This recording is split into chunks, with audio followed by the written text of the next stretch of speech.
Hello everyone, welcome to Sreeja kitchen. ఈరోజు వీడియోలో ఎన్నో పోషకాలున్న మునగాకుతో టేస్టీ రైస్ రెసిపీ, మునగాకు రైస్ అన్నమాట. లంచ్ బాక్స్లోకి పర్ఫెక్ట్గా ఉంటుంది. చేయడం కూడా చాలా సింపుల్, ఈజీగా చేసుకోవచ్చు. టేస్ట్ కూడా చాలా చాలా బాగుంటుంది.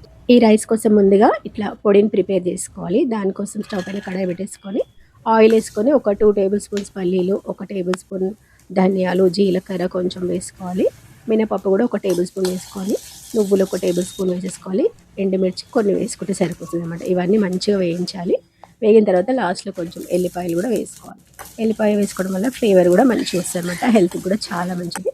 తర్వాత మునగాకును కూడా వేసుకోవాలి. ఈ మునగాకును ముందుగానే శుభ్రంగా కడిగేసి ఫ్యాన్ గాలికి అట్లా ఆరబెట్టేసిన అనమాట, పొడి పొడిగా.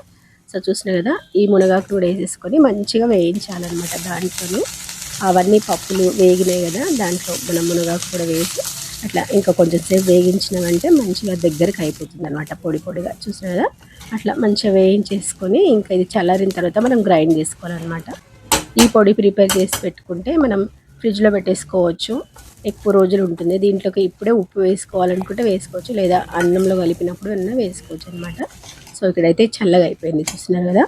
చల్లైన తర్వాత దీన్ని మంచిగా గ్రైండ్ చేసుకోవాలి. మరీ మెత్తగా పేస్ట్ లాగా కాకుండా కొంచెం బరకగానే గ్రైండ్ చేసేసుకోవాలన్నమాట. అట్లా చేసేసుకొని దీన్ని మనం ఒక బౌల్లో వేసేసుకోవాలి, లేదా సీసాలో వేసి స్టోర్ చేసుకోవచ్చు. ఫ్రిడ్జ్లో పెట్టుకుంటే ఎన్ని రోజులైనా ఉంటుంది. దీంతోనే మనం రైస్ ప్రిపేర్ చేసుకోవచ్చు ఎప్పుడు కావాలంటే అప్పుడు.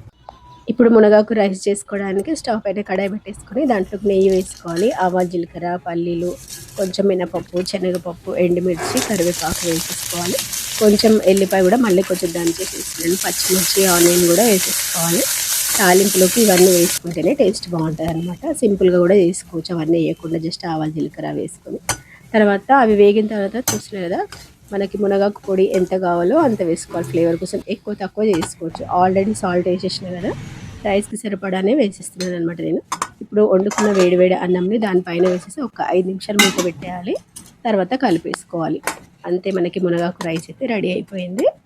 సో చూసినారా, ఎంతో హెల్దీ అండ్ టేస్టీ మునగాకు రైస్ ఇట్లా వేసేసుకోండి. ఎప్పుడు కావాలంటే అప్పుడు పిల్లల లంచ్ బాక్స్లో కానీ, లేదా మన ఇంట్లో అన్నం మిగిలిపోయినా మనం అప్పుడప్పుడు టిఫిన్స్ బదులు రైస్ తింటుంటాం కదా, అట్లా చేసుకోవచ్చు.